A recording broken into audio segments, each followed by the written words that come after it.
प्रत्येकाला टॅक्स द्यायचा आहे, प्रत्येक टॅक्स पेअरला तरतुदीप्रमाणे.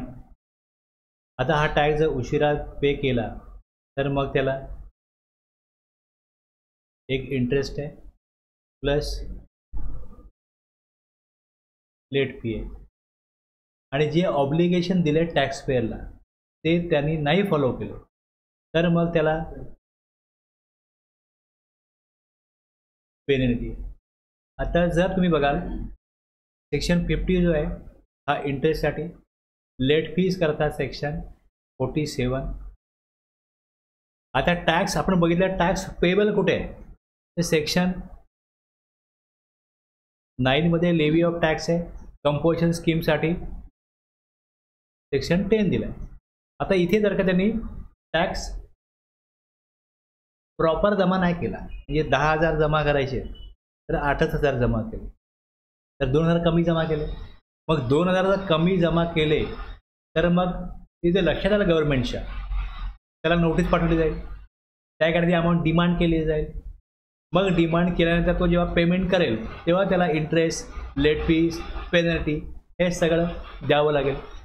रिटर्न जर उशिरा केला तर लेट फीज, इंटरेस्ट लागतो. पेनल्टी केव्हा लागते की जे ऑब्लिगेशन फॉलो नाही करत. आता तुम्ही पुढचे जाऊन सेक्शन बघाल तर पुढे जसं टॅक्सपेअर त्याचे ऑब्लिगेशन फॉलो करतो की नाही हे बघण्याकरता गव्हर्नमेंटकडे काय, रिटर्न ते भरला त्यांनी, स्क्रुटिनी होईल, पण काम प्रॉपर करतो की नाही याच्याकरता इन्स्पेक्शन आहे. आपल्याला बघायचं आहे पुढे इन्स्पेक्शन आहे. इन्स्पेक्शन कसला होईल, जे प्रिन्सिपल प्लेस ऑफ बिझनेस आहे, ॲडिशनल प्लेस ऑफ बिझनेस आहे त्यांचं होईल. आणखीन ऑडिट होईल की ॲक्च्युली अकाउंट रेकॉर्ड्स काय मेंटेन केलेत, रिटर्न काय भरलेत, अकाउंट रेकॉर्ड काय सांगतात. इन्स्पेक्शन आहे, ऑडिट आहे. आणखीन आता जे इन्स्पेक्शन होतं ते ॲक्च्युली प्रिमायसेसचं होईल. दुसरं बघितलं e-way bill, moment of goods आहे त्यावेळेस ईवे बिल आहे. आता जर ईवे बिल त्यांनी प्रॉपर नाही बनवलं किंवा नाही बनवलं ईवे बिल तर त्याच्यासाठी पेनल्टी जी आहे सेक्शन 68 मध्ये काय होतं, ईवे बिलची प्रोव्हिजन रूल 138 प्रमाणे. आणि गुड्स इन ट्रान्झिट आहे, गुड्स इन ट्रान्झिट आहे, detention, seizure, release of goods and conveyance in transit section 129. आणि ह्याची जी पेनल्टी आहे तुम्ही बघाल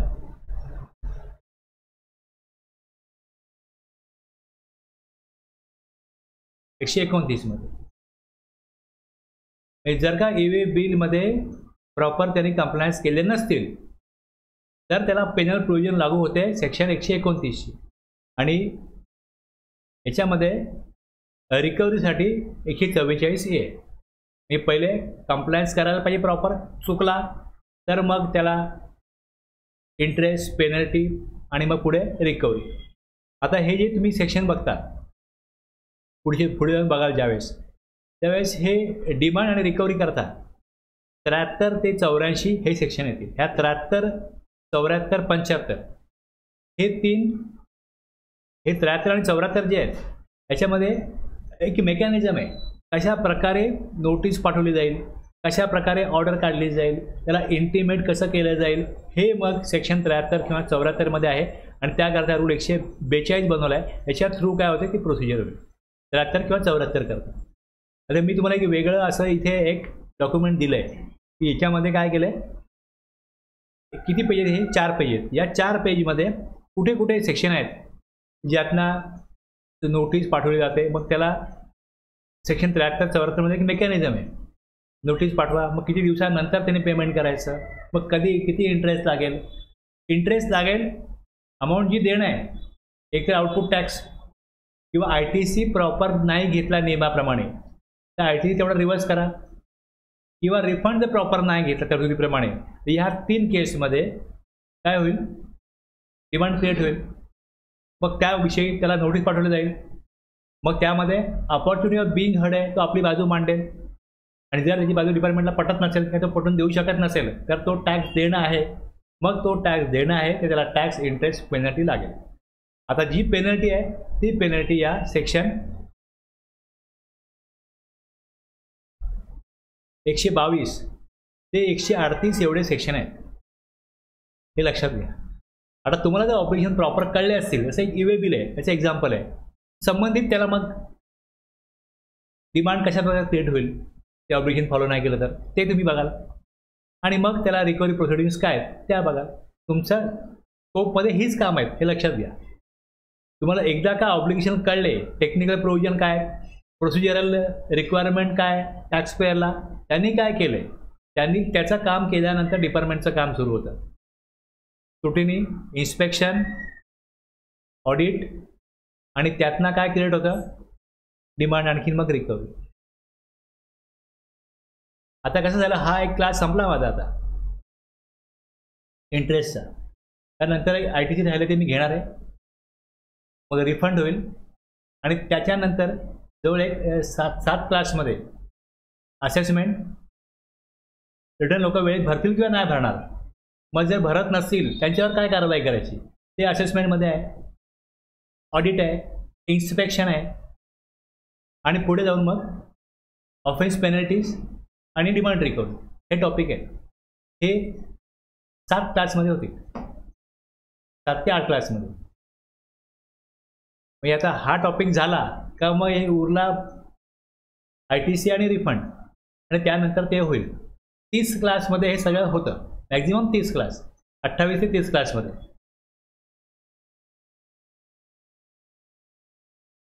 आलं लक्षात ना.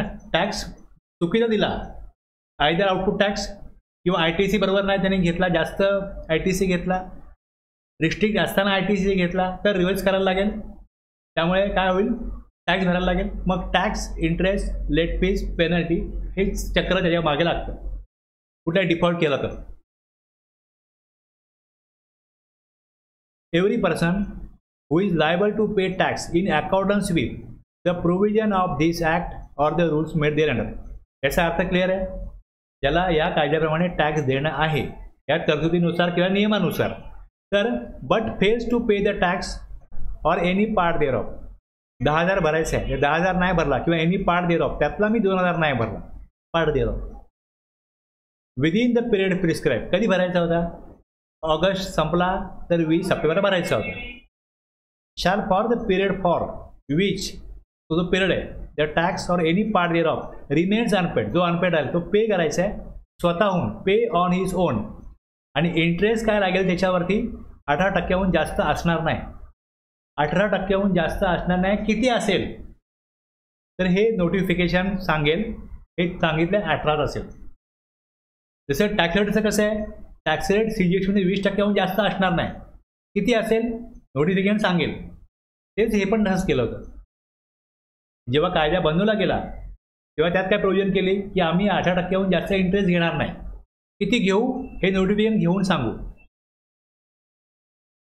Provided that the interest on tax payable in respect of supplies made during a tax period and declare in the return for the said period furnished after the due date in accordance with the provision of section 39.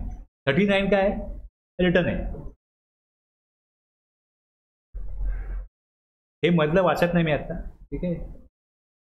shall be levied on the portion of the tax that is paid by debiting the electronic cash ledger. आता ह्या शब्दामुळे काय झालं की मी amount जी भरतोय, मला जो tax भरायचा आहे हा 1 लाख भरायचा आहे, ओके. यातला 80,000 माझ्याकडे ITC शिल्लक आहे आणि 20,000 कॅश भरायचे. तर 1 लाखावरती इंटरेस्ट भरायचा का 20,000वरती भरायचा, हे या प्रोव्हिजोमधनं क्लिअर होतं. प्रोव्हिजो काय सांगतो की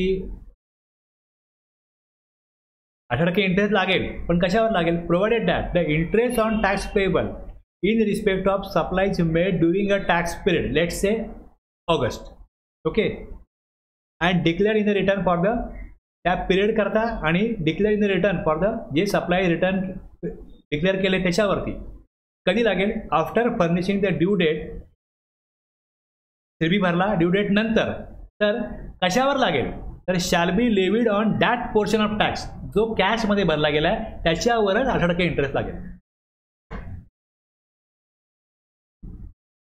ओके.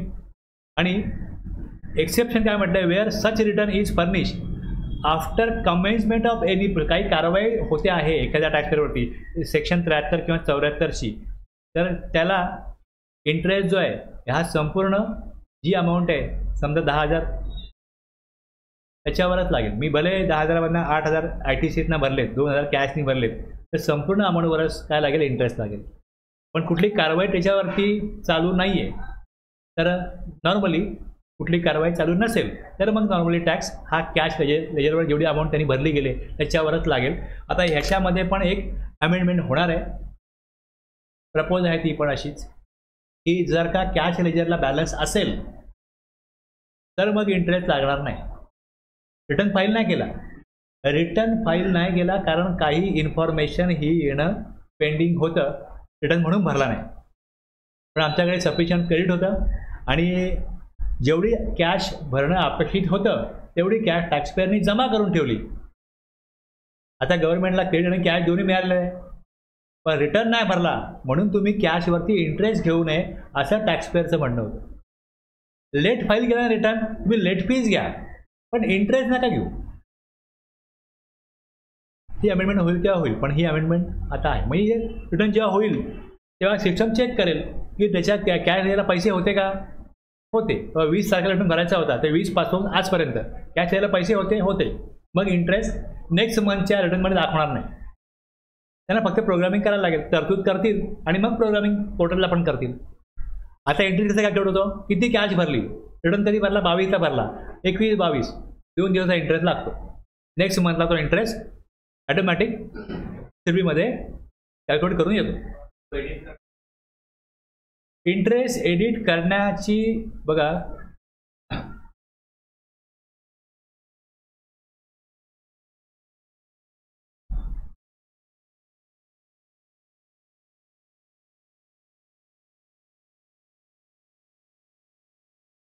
इंटरेस्ट कसा भरायचा आहे, स्वतःहून भरायचा आहे, बरोबर आहे. आता जर मला माहिती आहे की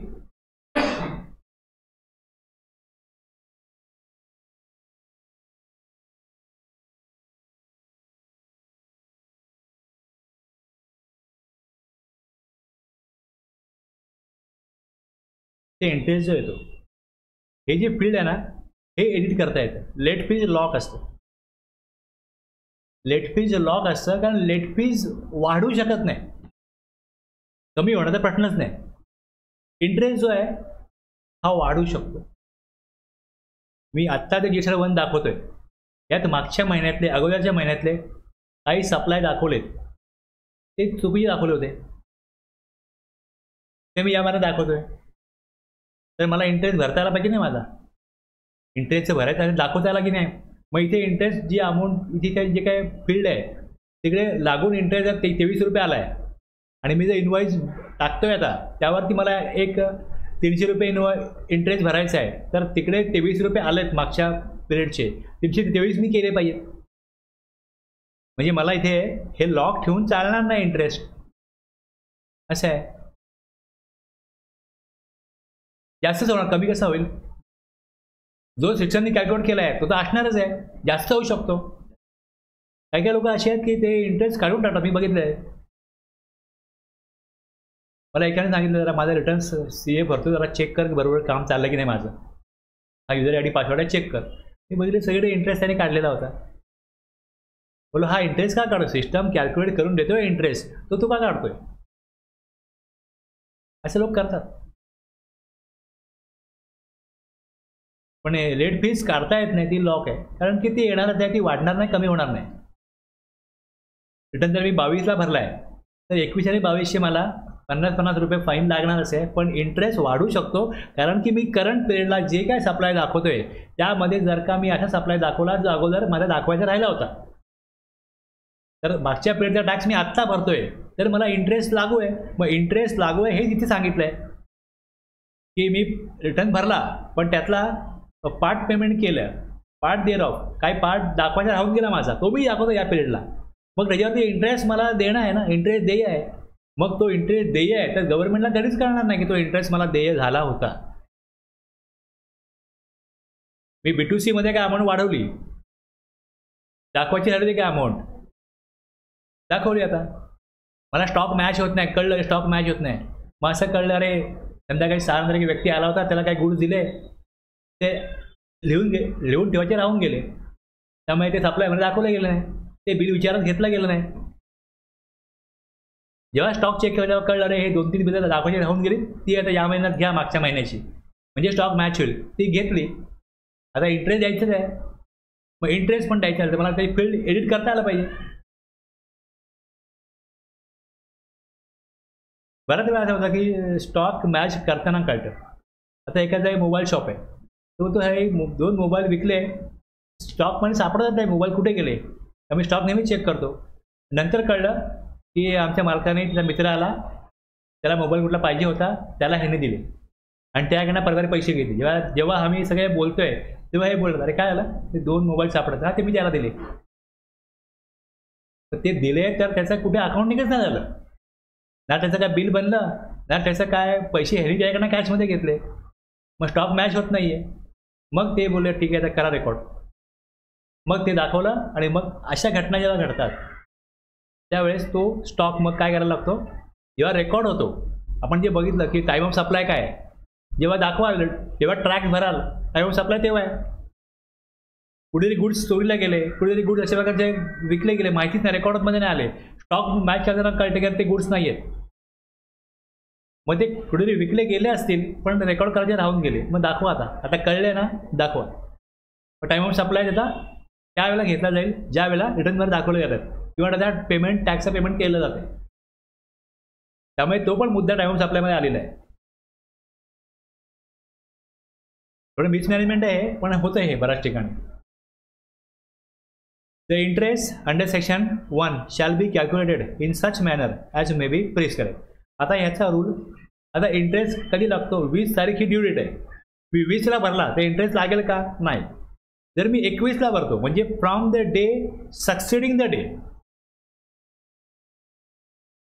on which such tax was due to be paid, 20 तारखेला टॅक्स पे करायचा होता, 22ला पे केला तर 21 ते 22 इंटरेस्ट लागेल, 28ला पे केला तर 21 ते 28 इंटरेस्ट लागेल, 20 ते 28 लागत नाही. ओके, ज्या दिवशी मी भरतोय 28, कधी भरायचा होता 20ला, तर 21 ते 28 म्हणजे 8 दिवस झाले, मला 8 दिवसाचा इंटरेस्ट भरायला लागेल. कशा प्रकारे भरायला लागेल, आता खाली दिले, if person pays the unpaid amount of on his own, interest rate काय असेल 18%. टॅक्स पेड थ्रू एक क्रेडिट लेजर आहे, दुसरं tax paid through cash ledger आहे, interest payable only on the cash portion. पण जर 73-74 मध्ये प्रोसिडिंग चालू असेल तर tax paid through credit ledger, tax paid through cash ledger आहे, interest applicable on tax paid through cash as well as credit ledger, संपूर्ण अमाऊंटवरती interest लागेल.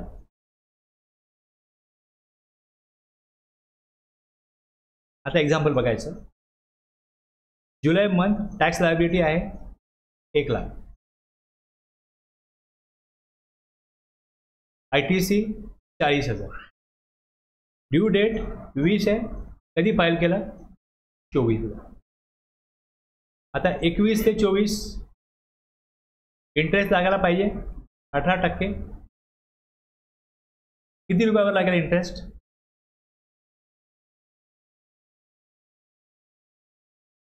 interest levied on that portion of the tax that is paid by debiting the electronic cash ledger. Section 50 subsection 1 read with rule 88B1. आता खाली हा दिलाय rule, याप्रमाणे बघा कसं आहे. इन केस, कुठली केस आहे ही, जिथे where the supplies made during a tax period are declared by the registered person in the return for the said period and the said return is furnished after the due date in accordance with provision of section 39. हे आपण तिथे वाचलंय, त्यातलं exception वाचलंय. आता rule काय सांगतो, कशा प्रकारे इंटरेस्ट भरायचा. The interest on tax payable in respect of such supplies shall be calculated on the portion of tax which is paid by debiting the electronic cash ledger for the period of delay in filing the said return beyond the due date at such rate as may be notified under section 51. किती notify केलाय, 18%. ही एक केस झाली. दुसरी केस त्याने दिले all other cases. आता all other cases मध्ये काय असू शकतं, आता बघा इनवॉइस डेट आहे 15/7. ओके, याची टॅक्स व्हॅल्यू आहे 1,00,000. रिटर्न कधी भरलं जुलैमध्ये, जुलै रिटर्न आहे. आणि return in which invoice is furnish October 2022. एक इनवॉइस दाखवायचा राहून गेला. इनवॉइस काय झाला, तिथे ओमिशन ऑफ इनवॉइस अशी केस घेतलेली. रिटर्न भरला, जुलैचा होता, टॅक्स व्हॅल्यू 1,00,000 होती आणि त्या पिरियडमध्ये तो इनवॉइस रिपोर्ट करणं गरजेचं होतं. तो रिपोर्ट नाही केला गेला. तो रिपोर्ट केला गेला जे रिटर्न भरलं ऑक्टोबर 22ला. समजा 16 नोव्हेंबर रिटर्न भरलं, तर 16 नोव्हेंबरला तो इनवॉइस रिपोर्ट केला गेला. याची टॅक्स व्हॅल्यू 1,00,000 होती, जो जुलैच्या पिरियडचा होता. 15/7 ही इनवॉइस डेट होती. 15/7चा जुलैचा इनवॉइस जुलै रिटर्नमध्ये दाखवायचा राहून गेला. तो दाखवला ऑक्टोबरच्या पिरियडच्या रिटर्नमध्ये, जे रिटर्न फाईल झालं 16 नोव्हेंबरला.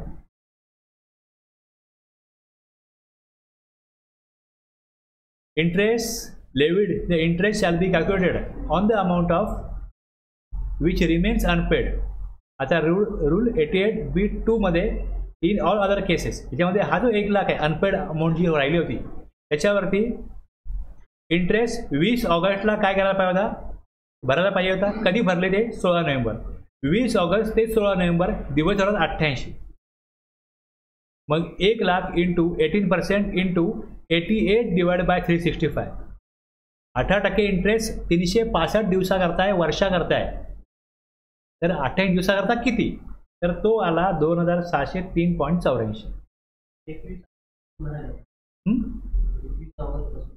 हां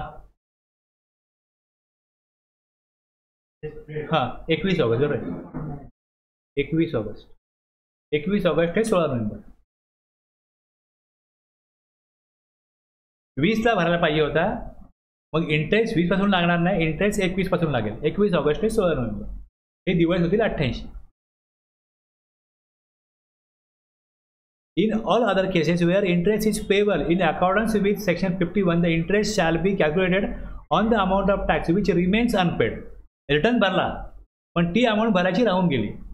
for the period starting from the date on which such tax was due to be paid till the date such tax is paid at such rate, म्हणजे 18% आहे 51 मध्ये दिल्याप्रमाणे. आता तिसरी केस काय, एक रिटर्न उशिरा भरला, दुसरा इनवॉइस उशिरा दाखवला. तिसरी केस अशी आहे, interest is payable on the amount of input tax credit wrongly availed आणि युटिलाइज. अवेल्ड आणि युटिलाइज लक्षात घ्या. फक्त ITC अवेळ केला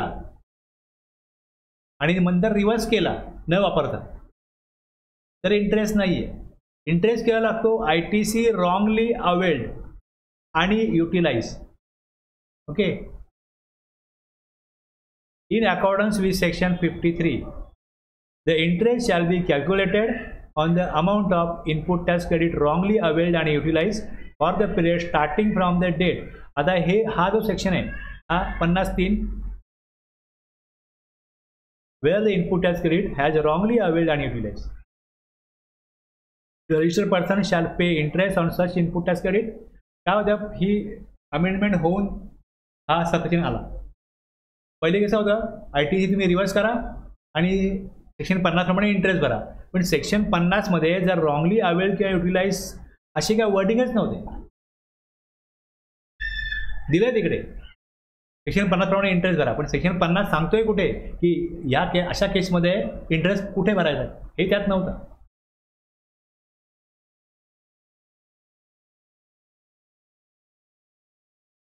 याप्रमाणे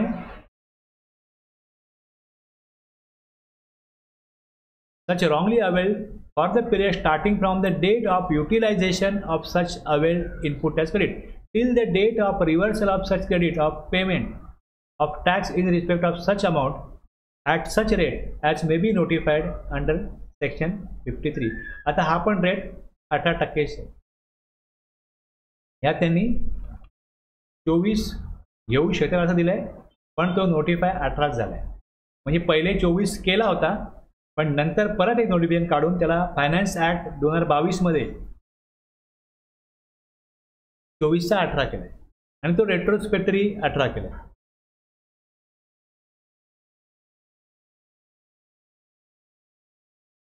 ITC availed but not utilized, no interest liability. आणि ITC availed as well as utilized interest from the date of utilization till reversal date. हे लक्षात घ्या.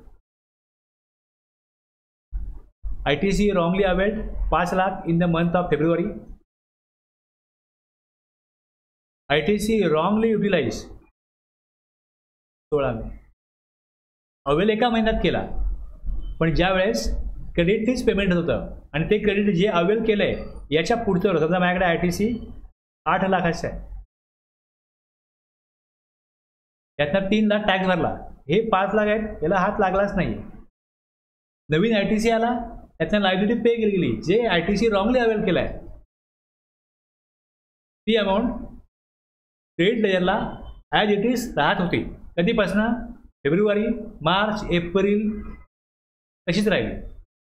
ITC रॉंगली युटिलाइज 1 लाख काय झालं? कधी? मे मध्ये. जसं लायबिलिटी पे केली, बॅलन्स 4 लाख उरला. रॉंगली अवेल 5 लाख आहे, कधी आहे तो? फेब्रुवारीमध्ये. आणि जेव्हा रिटर्न मेचा भरला, in the month of May on the date, समजा इकडे हा एप्रिलचा असेल, ओके, हा 16 मेला भरला, तेव्हा काय झालं? बॅलन्स 4 लाख राहिला. म्हणजे 5 लाख रॉंगली अवेल युटिलाइज होते, त्यातले 1 लाख काय झाले? 1 लाखच रॉंगली युटिलाइज झाले. 1 लाख. आणि रिव्हर्स कधी केले ते? 20 ऑगस्ट. म्हणजे 16 मेला काय झालं? 1 लाख रॉंगली अवेल केले होते, त्यातले युटिलाइज झाले. आणि माझ्या लक्षामध्ये आलं की आपण 5 लाख रॉंगली अवेल केले, ते रिव्हर्स मी कधी करतो? तर मी 16 मेला काय केलं होतं ते वापरले गेले होते, ते 20 ऑगस्टला 5 लाख रिव्हर्स केले. म्हणजे 1 लाख जे रॉंगली युटिलाइज केले होते ते भरतो कधी मी? 20 ऑगस्टला. मग 16 मेला वापरले गेले होते. जर रॉंगली अवेल नसते केले, युटिलाइज नसते केले, तर 16ला मी 1 लाख कॅश भरली असती ना. मग 16 ते 20 हा जो पिरियड आहे 96 दिवसाचा, याच्यावरती इंटरेस्ट लागेल 1 लाखावरती. आता हे काय सिस्टम कॅल्क्युलेट करत नाही. रिव्हर्स केला, इंटरेस्ट नाही भरला, इंटरेस्टवरती इंटरेस्ट कुठे लागतो? आता मी एखाद्याला बोललो, अरे हा रॉंगली अवेल आहे, हा तुमचा नाही आहे सप्लाय, हा तुम्ही चुकीचा घेतला, ठीक आहे, मग रिव्हर्स काय रिव्हर्स करा, इंटरेस्ट पण लागेल, इंटरेस्ट भरायला लागेल. तो भरणं तर आहे, नाही भरला तर बोललं नाही भरला, डिपार्टमेंटला कळलं, स्क्रुटिनीमध्ये आलं, तुम्हाला नोटीस पाठवतील, त्या भरू शकता. मग त्या भरू आपण. लोक असंच बोलतात, स्क्रुटिनीत नाही कळलं, कशाला इंटरेस्ट भरायचं आहे, जाऊ दे, सोडून द्या. पण अपील करतात.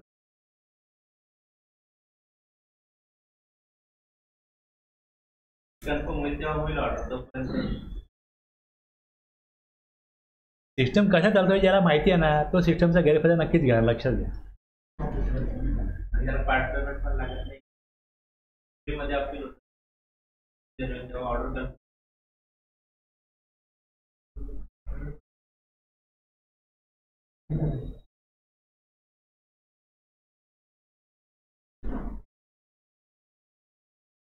आता हे बघा, याच्यामध्ये ओपनिंग ई क्रेडिट याला बॅलन्स किती होता? ITC रॉंगली अवेल झाला 2 lakh, okay. ITC wrongly avail झाला, ITC करेक्टली अवेल झाला 10 lakh. Output tax liability 8 lakh होती. आता करेक्टली अवेल किती आहे? 10 लाख. आता जेव्हा हे 8 लाख भरले जातील, तेव्हा ह्या 10 लाखामधनं 8 लाख प्रॉपरली ITC युटिलाइज होऊ शकतो, बॅलन्स 4 लाख राहील. इथे कुठलाही इंटरेस्ट लागेल का? नाही ना. No, since the E credit ledger balance has not fallen below the ITC wrongly avail. इथे 6 लाख आहे wrongly avail, correctly avail 4 lakh, आणि आउटपुट टॅक्स लायबिलिटी आहे 8 लाख. आता 4 लाख करेक्टली अवेलमधले जातील आणि ह्याच्यामधले पण 4 लाख जातील.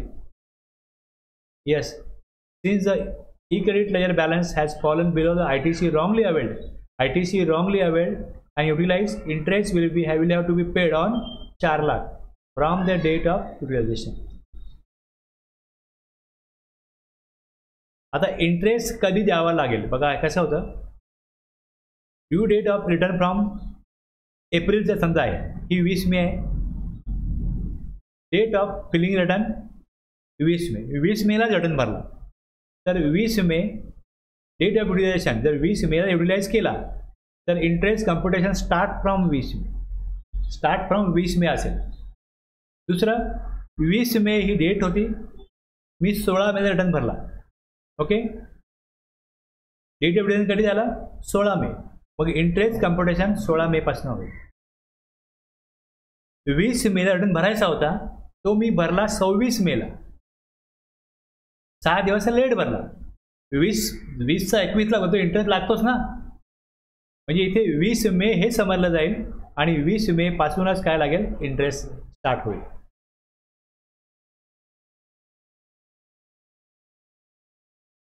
आणि वेळेत भरला असता तर 20लाच त्याने युटिलाइज केला. त्याने रॉंगली युटिलाइज जो केला आहे तो 26ला जरी केला असला तरी तो 20ला केला समजलं जाईल आणि इंटरेस्ट 20 पासून लागेल.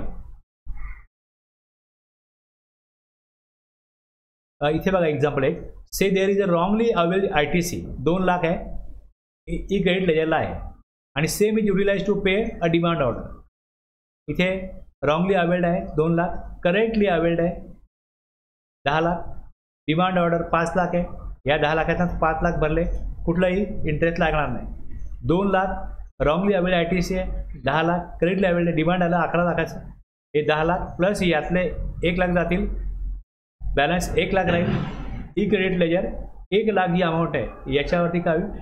आयदर रिटर्न भरताना वापरला गेला किंवा दुसऱ्या कारणाने वापरला गेला, डिमांड ऑर्डर आली. कधी आली ऑर्डर, कधी वापरला, ही डेट आहे, त्या डेटपासून युटिलाइज झाला.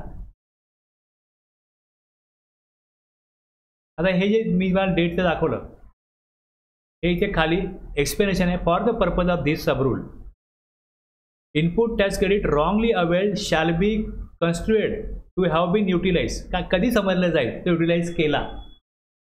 Wien the balance in the electronic credit ledger falls below the amount of input tax credit wrongly availed and the extent, म्हणजे 5 लाखाचे 1 लाख वापरले.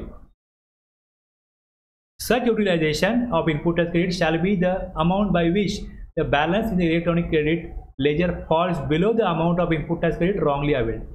हे कधी कसं ठरेल? तर ज्या वेळेस त्या बॅलन्समधून ती अमाऊंट वापरली जाईल. कुठल्या डेटला? When the balance in the electronic credit ledger falls below the amount of ITC wrongly availed. आलं लक्षात? रॉंगली अवेल्ड 5 लाख आहे आणि बॅलन्स 4 लाख राहिला, तर 1 लाख रॉंगली युटिलाइज झाले हे समजलं जाईल त्या डेटला, ज्या डेटला बॅलन्स खाली आला. The date of utilisation of such input tax credit shall be taken to be the date on which the return is due to be furnished under section 39 और the actual date of filing of the said return whichever is earlier. बोल ना 20-26, मग 26ची 20 करायला पाहिजे होती, मग 20. जर 16ला त्याने रिटर्न फाईल केला तर मग त्याप्रमाणे the amount of input tax credit wrongly availed on account of payment of tax to the state ledger or the date of debit, म्हणजे डिमांड वगैरे आलं अदर केसेस, कधी झालं डेबिट, त्या डेटपासून काय होईल? तो इंटरेस्ट लागेल. टिल द डेट तो रिव्हर्स करतोय. मग हेच या एक्झाम्पलमध्ये दिलं, शब्दात जे मांडलंय त्याचं एक्झाम्पल हे.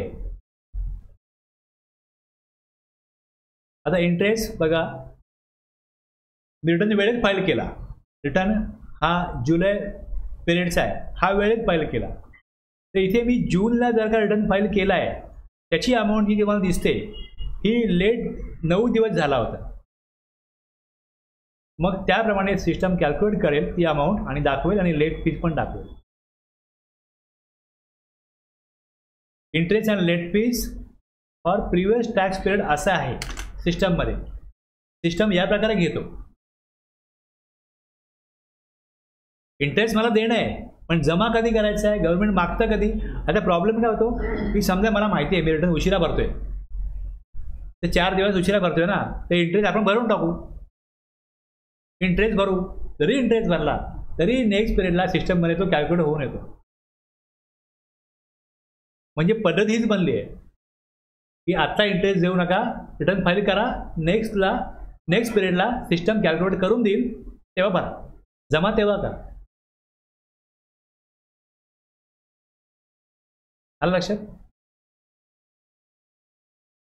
लेट फीज सेक्शन 47 प्रमाणे येते. Any registered person who fails to furnish the details. आता बघा, जीएसटी वनला लेट फीज आहे का, याचं उत्तर आहे और return 39 section 45 final return 52 TCS चा return. The due date shall pay a late fees 100 रुपये पर डे CGST मध्ये, 100 रुपये AGST मध्ये आणि मॅक्झिमम अमाऊंट 5000 आहे. सेक्शन 47 हे सांगते की लेट फी 200 रुपये पर डे गव्हर्नमेंटने लावली. म्हणजे त्यांनी कसं केलं की रिटर्न सगळ्यांनी मंथली भरला पाहिजे, GST 10 तारखेपर्यंत भरला पाहिजे. म्हणजे लोक हे करायला पाहिजे म्हणून लेट फीज त्यांनी खूप हेवी ठेवली की 100 रुपये CGST, 100 रुपये AGST, 200 रुपये लेट फीज पर डे आहे. म्हणजे लोक वेळेत भरतीलच. यांच्याकडे पैसेच नसतील ते काय करणार आहे. त्यामुळे ही प्रोव्हिजन खूपच लोकांसाठी त्रासदायक झाली, घातक झाली की तुम्ही काय प्रोव्हिजन आणताय. आम्ही बिझनेस कसा करतोय आम्हाला माहिती, आम्ही आमचं स्ट्रगल करतोय, पैसे मिळत नाहीत पण माल पाठवायला लागतो, पैसे उशिरा मिळतात, सप्लायरला पैसे वेळेत द्यायला लागतात, माल विकून बाहेरकडनं पैसे उशिरा मिळतात, असं मार्केट चाललंय. रिटर्न वेळेत भरणं शक्य नाही. लेट फीज तुम्ही कमी करा. मग ही जी प्रोव्हिजन होती की 100 रुपये किंवा मॅक्झिमम 5000, म्हणजे लोकांनी 10,000 रुपये या प्रकारे लेट फीज भरलेली आहे पहिले, रिटर्न उशिरा फाईल झाला म्हणून. आणि जर GSTR 9 उशिरा भरला, fails to furnish the return GSTR 9, तर लेट फीज 100 रुपये आणि फॉर एव्हरी डे. आणि मॅक्झिमम काय, maximum 0.5% turnover of the registered person in the state of UT whichever is lower. यात लोअर काय, याला 5000चं लिमिट नाही आहे, याला लिमिट काय दिलं, 100 रुपये पर डे, म्हणजे 200 रुपये दोन ॲग्मेंट होतील. आणि 0.5% टर्नओव्हरच्या विच एव्हर इज लोअर, यातलं कमी आहे तेवढी त्याला लेट फीज लागेल GSTR 9 साठी. आता हे त्यांनी बनवून सोडलं, याच्यामध्ये कुठे लेट फीज कमी करायची पॉवरच नाही. सेक्शन 47 मध्ये सेक्शन दुसरा 122 128 आहे, याच्यामध्ये पॉवर आहे. The government may by notification waive in part और full any penalty. Refer to 122 123. आत्ता आपला विषय 47चा आहे. कोणाकरता, for such class of taxpayer. याच्यामध्ये नोटिफिकेशन गव्हर्नमेंटने काढलं आणि नोटिफिकेशन काढून GSTR 3B जी लेट फीज 100 रुपये पर डे होती ती त्यांनी 25 रुपये केली. एक्सेस जी 25च्या पुढची अमाऊंट आहे ही काय केलं त्यांनी, waives the amount of late fees by register any register failure to furnish 3B. October 17 पासून पुढे 25च्या पुढची अमाऊंट काय केली, जर ते रिटर्न भरायला फेल झाले तर पुढची अमाऊंट काय असेल, माफ असेल. आणि जर रिटर्न नील असेल, नील रिटर्न, तर 10 रुपयाच्या पुढची अमाऊंट जी आहे ती माफ असेल. म्हणजे इथून लेट फीज 25 रुपये CGST, 25 रुपये AGST. जर काय टॅक्स भरला असेल तर, न्यू रिटर्न जर केला असेल तर 10 रुपये CGST, 10 रुपये AGST असं झालं. 20 आणि 50 रुपये लेट फीज आता येते, ती या नोटिफिकेशनमुळे येते. अदरवाईज सेक्शन 47ची लेट फीज 100 रुपये CGST, 100 रुपये AGST आहे.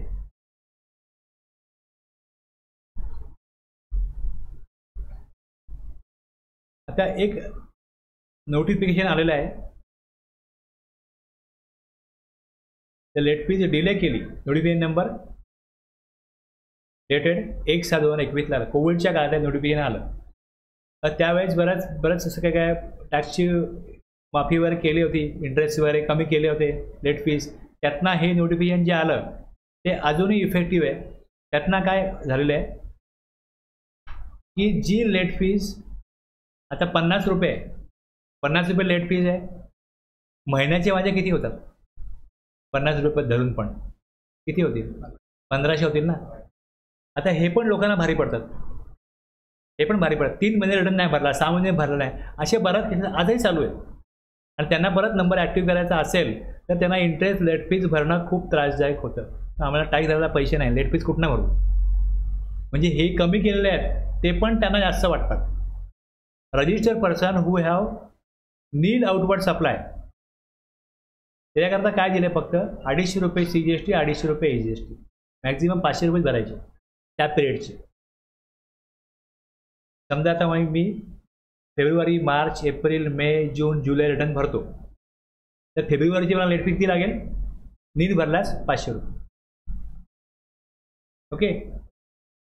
आणि जर मला काय तिकडे म्हणजे इथे 500 रुपये आणि ही अमाऊंट काढा, 20 रुपये आहे ना पर डे, या दोघांमध्ये लोवर आहे ती भरायची. जर 500 लोवर आहे तर 500 भरा आणि 20 रुपये काढले तर किती रुपये होतील? आता एका महिन्याचे जर का मी फेब्रुवारीपासून काढतो तर दिवस झाले किती आता? म्हणजे कमी 500 आहेत ना, मग 500च भरा.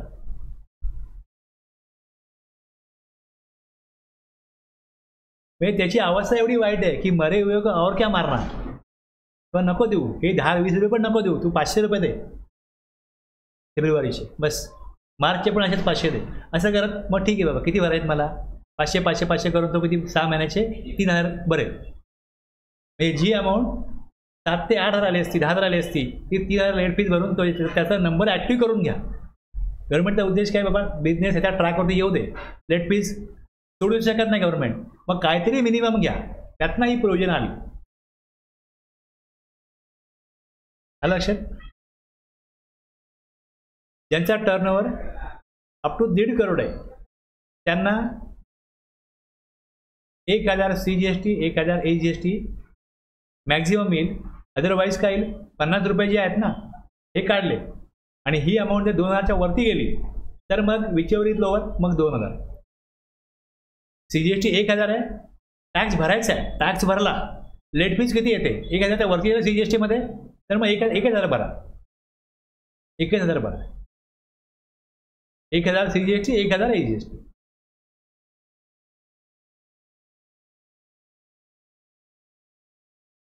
दीड करोड ते 5 करोड आहे टर्नओव्हर ज्यांचा, त्यांच्याकरता मॅक्झिमम 2500 CGST, 2500 AGST, म्हणजे मॅक्झिमम 5000 लेट फीज लागेल.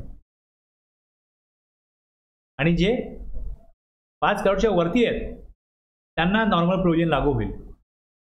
10,000, 5000 CGST, 5000 AGST हे नॉर्मल आहे ना. मग त्याच्यातलं काय लोवर आहे? 50 रुपये पर डे भरतायत किंवा मग 5000 CGST, 5000 AGST, म्हणजे ह्या फक्त एकाच म्हणजे जी नॉर्मल जी लेट फी आहे ती ज्यांच्या ठिकाणी 5 करोडच्या वरती त्यांनाच लागू आहे. बाकी सगळ्यांना त्यांनी काय केलं? रिलीफ दिलेला आहे. कुठलं नोटिफिकेशन आहे? हे नोटिफिकेशन आहे, यातनं हा रिलीफ दिला आहे. 19 ते 22 4 नोटिफिकेशन असतील, 19, 21, 22, 2021चे. याच्यातनं हे अशा प्रकारे हे कमी केलं गेलं. GSTR 4 साठी पण त्याचप्रमाणे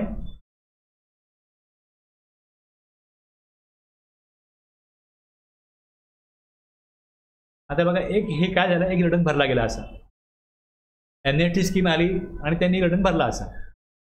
आता जून इथे काय दिलंय की हे नोटिफिकेशन 1/6/2021. आता याच्यामध्ये बघा, हा रिटर्न पिरियड कुठला आहे? जून आहे. रिटर्न जुलैला भरतो,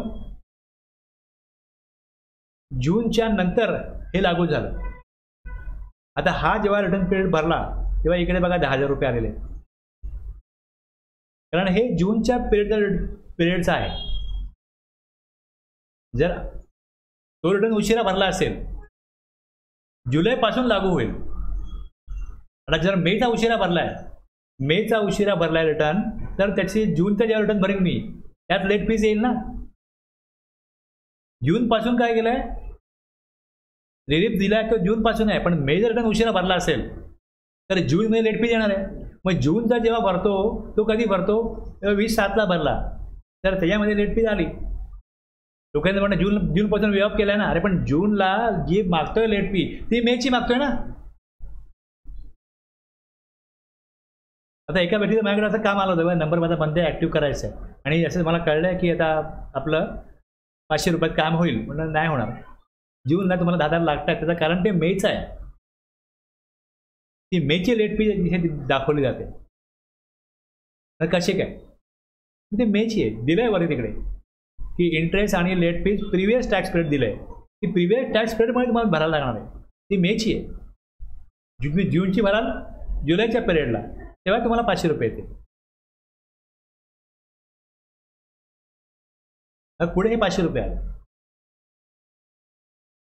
हे जेव्हा ऑगस्टला भरतो जुलैचं, तेव्हा 500 आले.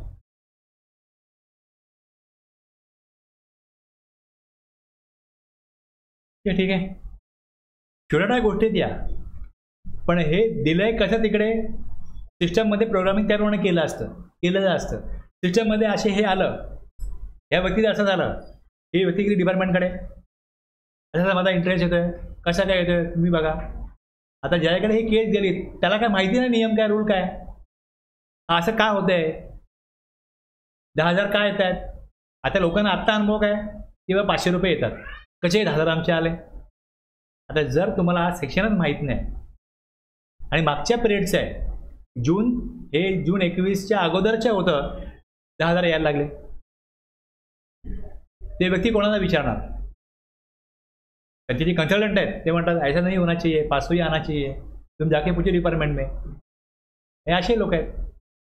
म्हणजे काम करणारे लोक पैसे घेऊन याचे अभ्यासक किंवा यातले एक्सपर्ट म्हणून काम करतात, त्यांनाच माहीत नाही नोटिफिकेशन कुठले आले. आणि अशा वेळेला काय करायला पाहिजे, एक पोर्टलला कॉल केला तर विचारलं ना की माझा इंटरेस्ट 10,000 काय येतोय, ते सांगतात. एक GST पोर्टल किंवा CBSE तिकडे नंबर दिलेत, कोणी कॉल करू शकतो. विचारलं की अशाचा मला इंटरेस्ट 10,000 येतोय, तो काय येतोय, ते लगेच सांगतात की हे नोटिफिकेशन आहे, इथपासून पुढे 500 रुपये.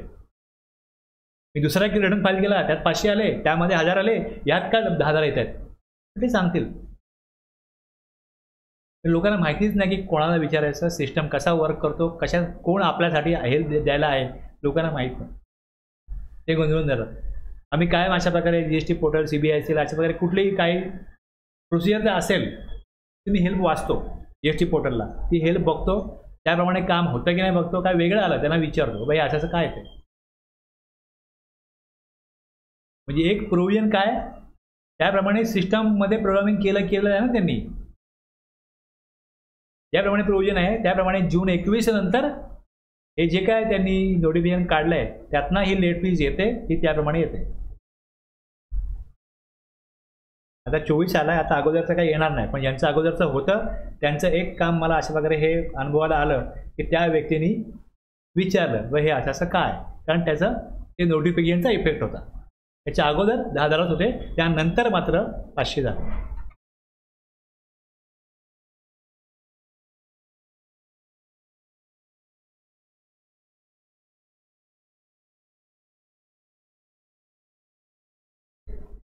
ठीक आहे, थांबूया. आता हा महत्त्वाचा भाग होता जो प्रॅक्टिकली इम्प्लिमेंट होतो, इंटरेस्ट लेट फीज.